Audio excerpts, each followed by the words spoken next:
This is Liquid Shadow. It comes in a 2-ounce bottle, and with every purchase you will get the colored instructions.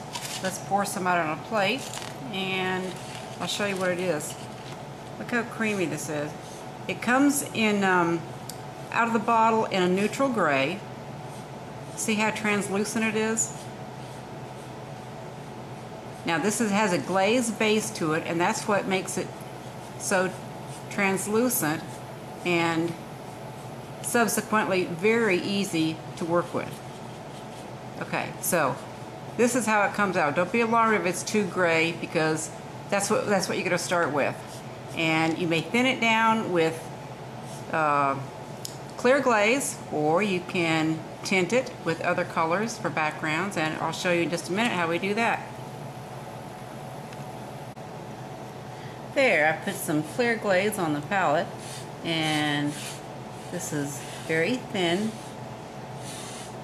so that you can have very subtle shadows on very light backgrounds. Just mix it with your glaze. See how easily that mixes in? Most of the time I do mix my liquid shadow with some other glaze to thin it down, and that means that your liquid shadow, this 2-ounce bottle, goes a very long way. Let me show you these two samples that I've done. See the shadow down here? That was liquid shadow mixed with a little bit of glaze and then tinted with just a bit of burnt sienna. You could use raw umber, anything brown that's going to help complement this background.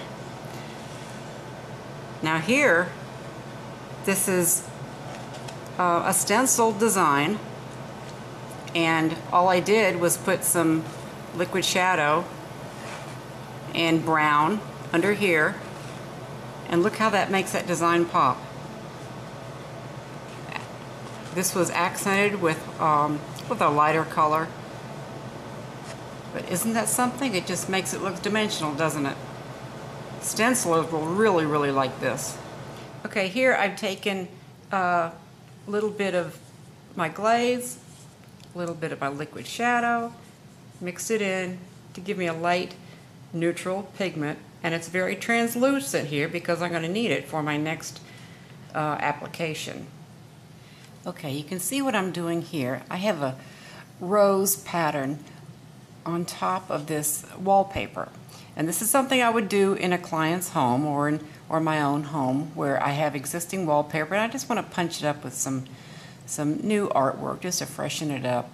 Now what I'm doing here is applying what I just mixed to let's go down here to this leaf here.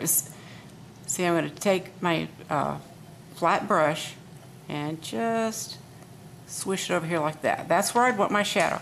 Then I take my mop brush and just lightly dust over it to get rid of the stroke, and there's your shadow. Now you can come down here, let's move this up a bit, alright, let's see, this stem, that's going to need a shadow. Stroke a shadow in there, and stroke a shadow in there. Look at that, that's as easy as it is, and just look at that. And this is going to make your painting just pop off that wall. Let's put some right down here, and how about a shadow over here?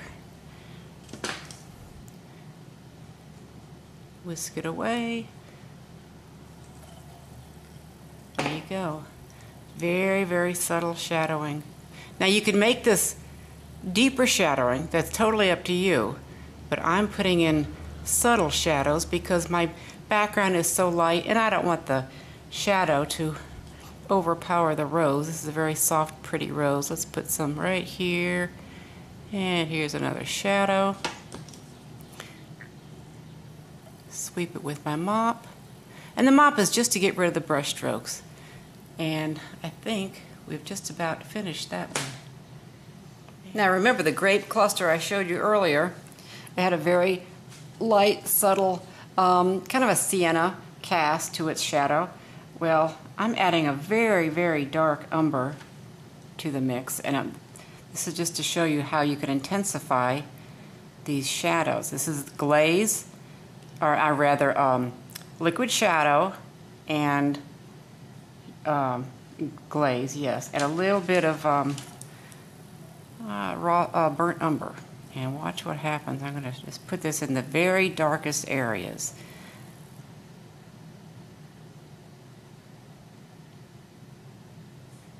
Now go back to my mop brush and just mop it out.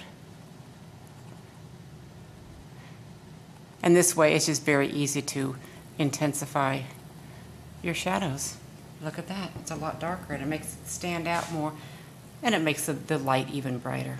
Liquid shadow really is a must for the decorative painter. It eliminates floating in so many cases. It comes with the colored instructions as you see here. It is soap and water cleanup, and in 2003, Liquid Shadow proudly won the Society of Decorative Painters New Product of the Year award.